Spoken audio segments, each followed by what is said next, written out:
ពួកជនណានាទោះក្មេងក្ដីចាស់ក្ដីពីលក្ដីបណ្ឌិតក្ដីអ្នកមានក្ដីអ្នកក្រក្ដីជនទាំងអស់នោះតែងមានសេចក្ដីស្លាប់នៅពីខាងមុខភាជដីដែលស្មូនឆ្នាំងធ្វើហើយទោះបីតូចក្ដី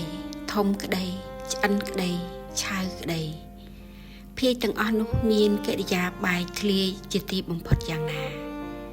ជីវិតរបស់សត្វទាំងឡាយក៏យ៉ាងនោះពួកសត្វទាំងអស់មុខជានឹងដាក់ចុះនៅរាងកាយក្នុងលោកការតទល់របស់យើងចំពោះសេចក្តីស្លាប់ដែលមានសេនាដ៏ច្រើននោះមិនមានសោះឡើយកាលបើសត្វដែលត្រូវជរានាំចូលទៅចិត្តសេចក្តីស្លាប់ហើយនឹងរកអ្វីជ្រកកោនពុំមានឡើយកាលទាំងឡាយតែងកន្លងផុតទៅ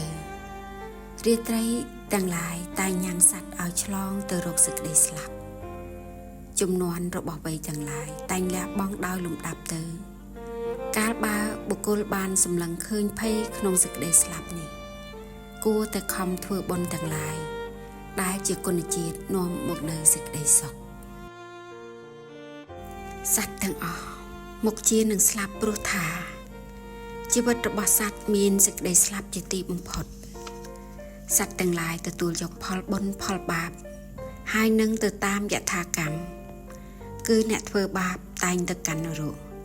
ចំណែកអ្នកធ្វើបុណ្យតែងទៅកាន់សុគតិភពព្រោះហេតុនោះបុគ្គលគួរតែខំធ្វើបុណ្យដែលនាំទៅក្នុងបរលោកឲ្យចម្រើន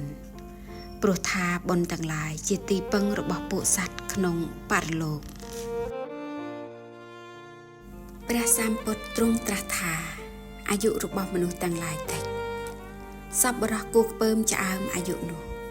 បុគ្គលគួរខំប្រព្រឹត្តសុចរិតដោយបុគ្គលដែលភ្លើងកំពុងចែកក្បាលព្រោះដំណើរមិនមកនៃសេចក្តីស្លាប់មិនមានឡើយអ្នកធ្វើទីបំផុតគឺមរណៈតែងក្រុងសត្វដែលមានចិត្តជាប់ជំពាក់ក្នុងអារម្មណ៍ផ្សេងកំពុងជ្រើសរើសនៅផ្កាគឺកម្មគុណ